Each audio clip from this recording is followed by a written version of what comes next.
Our first movement pair is flexion and extension. Now these are more or less sagittal plane movements, and remember, we think of the movements as performed from the anatomical position. See? Sagittal plane. So, what joints perform flexion and extension? There's a lot of them. Heaps!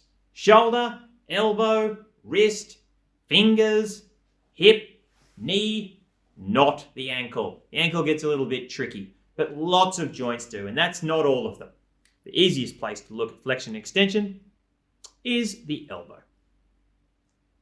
So with flexion, the joint angle is getting reduced between the forearm and the arm.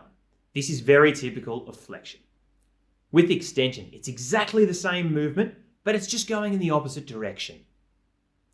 Things get a little bit more tricky when you look at a joint like the shoulder, however.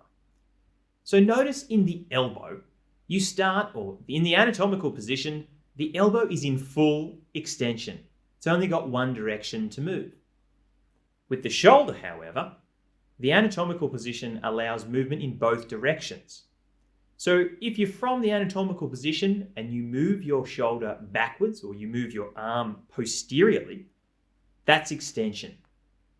If you raise your arm upwards, that is flexion.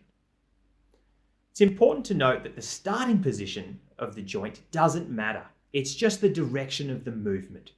So if you start from neutral, the anatomical position, and then move your arm backwards posteriorly, that's extension.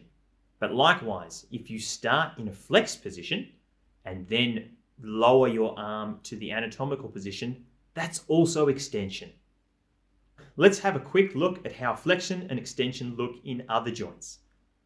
The knee, for example, is a little bit different. It's a lot like the elbow. In the anatomical position, it is fully extended, or very close to. But the knee is oriented in the opposite way. So when the knee flexes, the foot moves posteriorly and superiorly. The angle, notice, is still reducing. Same movement, just in a different orientation. Extension is just the opposite.